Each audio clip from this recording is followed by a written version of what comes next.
Okay, so this is shh with Bikini Babe. That's right. She just goes into her room. It's just like, well, Jory, come in. So very fitting.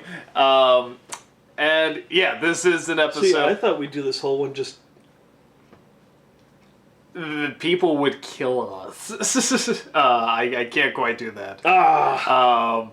But those signs are very funny from the last one. No. Nice catch, Doug. Yes, that made me laugh really hard. So this is an episode. They just decide not to talk, right? They don't have a reason. They just decide not to talk. He wakes up and Jake just has a sign, and that says he's not going to talk, and Finn just happens to have one as well. Yeah, it says, me too. So yeah. They just haven't decided on that day, so then they have a contest for who can go the longest without talking, and sure enough,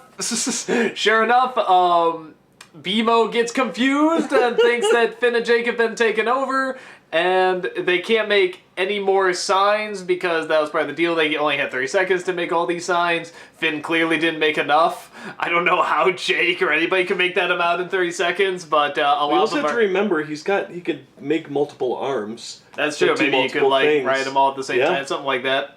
So many are bizarrely specific, but maybe he just made enough of the cards. So BMO runs into the crack in the house, and they're trying to get her out, and they come across what I assume are just like other silent film-ish creations. That's what came to my head. Because when I saw that spider, I'm like, that doesn't look like anything they've ever drawn. You know, it was funny, but I was like, that doesn't look like anything that they would draw. There's some sort of writer or animator in there, something, just saying life in the walls of drag. I'm curious what the story behind that. After the James Baxter one, now I'm like, what's the story behind everything? Like, everything has a story, I'm sure. Well, for me, the spider, what it was the gloves on the hands. Yeah. Because that is the, classic animation style. I mean, all of it was the classic style, but just those gloves on the hands and the whole... Yeah. it was so, that and the mice. When the mice stood up and everything, I was like, my God, I swear I've seen these in, just the classic silent ones. It looked like Mouse to me, the Nazi. Oh, yeah! I don't think that was intentional, but that's actually the first thing that came to my head. Wow, I never actually thought of that, but... I don't know how it would connect to anything aside from comics don't have sound. I mean, so I don't know how, but...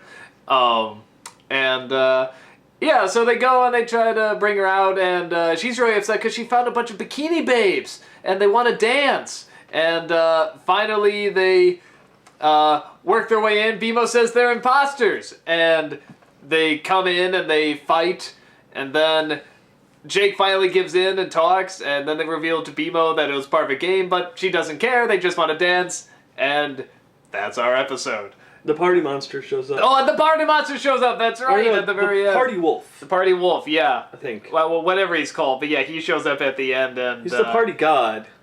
He's rocking too. He's having fun.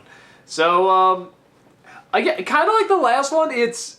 I think for a while we sort of got these really heavy episodes after really heavy episodes. That's kind of nice to, it's not just, hey, here's a light one and we'll go back to the heavy ones. It's like, no, here's some light ones for a bit. Yeah. And they're good light ones. They're really funny and unexpected and goofy. I love it when they fly to the top of the house, and it's not even they don't grow wings or anything, they just go like this and they fly. So yeah, I thought it was really funny. I thought it was, pretty clever. I like that they don't talk throughout the whole thing. Anyone with dyslexia or can't read is really going to hate this episode, but, so I hate it. But, no, I thought it was really fun. I thought it was, very, very funny. How about you, Jory? Yeah, I had a feeling it was going to be your answer. Okay. Yeah. All the people that don't like Jory are like, best episode with Jory ever. All she did was look sexy and not talk. That's what I wanted a woman.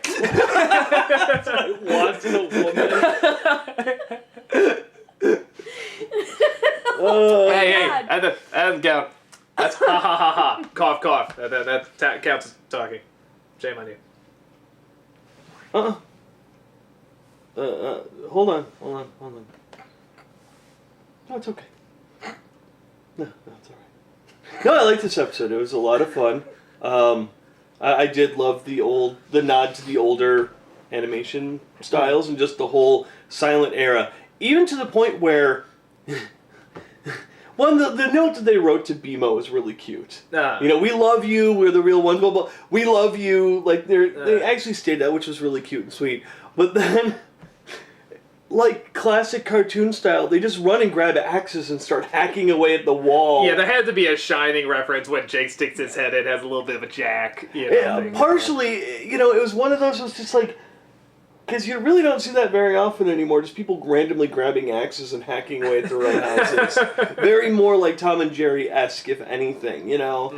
I really liked that. I really enjoyed it. I like when.